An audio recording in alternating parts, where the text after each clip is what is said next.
यदि हमारी किसानों की सारी बातें सरकार मानती है तो किसान सपोर्ट करने के लिए तैयार है, लेकिन किसान माफ़ कर देगा। माफ़ कर देगा मतलब ये है कि यदि हमारे MSP पे कानून बनेगा तो हम सरकार को माफ़ करने का मतलब हमारी सरकार से कोई दुश्मनी नहीं, हमारी उनकी नीतियों से दुश्मनी है। अगर वो नीतियों को सुधार लेते हैं, नीतियों को सही करते हैं तो किसान के विवेक पर निर्भर करता है, क्योंकि लोकतंत्र है, democracy is the government of the people, by the people and for the people. जनता का जनता के लिए, जनता के द्वारा शासन है यहाँ पर। तो डेमोक्रेसी में हर व्यक्ति स्वतंत्र है। हम किसी किसान को ये नहीं कह सकते कि आप भाजपा को वोट दीजिए, सपा को वोट दीजिए, मोदी को वोट दीजिए, बहन जी को वोट दीजिए, तो इसके फेवर में नहीं। वो लोकतंत्र है, जो इसकी जो मर्जी कहेगी वोट देगा, लेकिन हम सरकार के खिलाफ नहीं, उनकी नीतियों के खिलाफ है। जो भी सरकार होगी अगर उसकी नीतियाँ किसान विरोधी हैं तो उनके हम खिलाफ हैं। तो सीधे तौर पे कहें कि किसान जो बिल वापस ले लिया गया है तो कहीं ना कहीं किसान माफ़ कर देगा।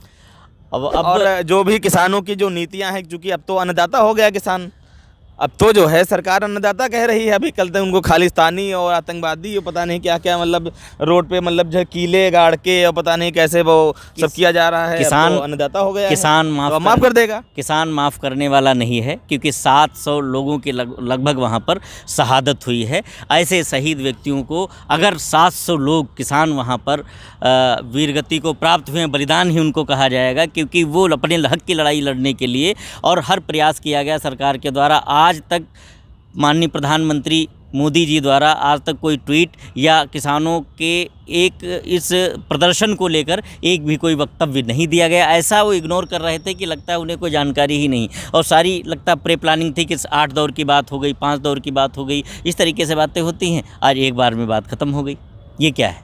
तो किसान माफ़ करने वाला नहीं है, क्योंकि आज आप इस तरीके से कर रहे हैं, कल को फिर आप कानून बना सकते हैं अगर आप सत्ता में रहेंगे तो क्या कहें कि 2022 में किसान, वो किसान पर डिपेंड करता है, लोकतंत्र पर डिपेंड करता है, और किसान जनता के पक्ष में बैठेगा। और क्योंकि यहाँ मान लीजिए मोदी सरकार किसानों की सारी बात मान लेती, किसानों की नीतियाँ मान लेती है, तो क्या किसान माफ़ कर देगा और 2022 में फुल समर्थन करेगा? ये तो किसान पर डिपेंड करता है, ये तो किसान पर डिपेंड करता है। हर व्यक्ति अपना स्वतंत्र है, अगर वो चाहेगा तो यहाँ पर लोकतंत्र में सभी को सरकार चुनने का हक है, और जो चाहेगा उसको चुनेगा।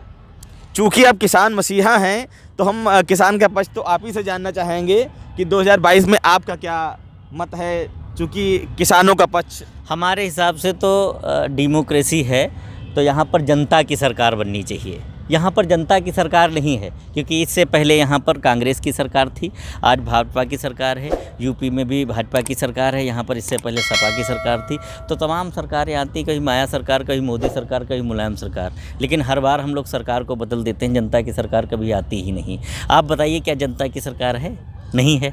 आज अगर हम बात करें तो यहाँ पर भाजपा की सरकार है, भाजपा का मुख्यमंत्री है, लेकिन हम चाहते हैं कि हम जनता का मुख्यमंत्री हो। जनता का मुख्यमंत्री तब होगा जब यहाँ पर पार्टियाँ ख़त्म कर दी जाए। पार्टियाँ होना ही नहीं चाहिए हमारे विचार से, क्योंकि जो जीता वही सिकंदर। आप समझिए कि यहाँ पर हर व्यक्ति जो 18 साल का हुआ या 25 साल का हुआ, मतलब जो भी निर्वाचन आयोग द्वारा योग्यता निर्धारित की गई उस योग्यता को पूरा करता है, उसे चुनाव लड़ने का अधिकार होना चाहिए। वो जीते, और वो यदि चुनकर जो मुख्यमंत्री बनाएंगे वो जनता का मुख्यमंत्री होगा, वो प्रधानमंत्री जनता का होगा। अभी तो भाजपा का मुख्यमंत्री है, भाजपा का प्रधानमंत्री है, तो यहाँ पर जनता की सरकार होनी चाहिए।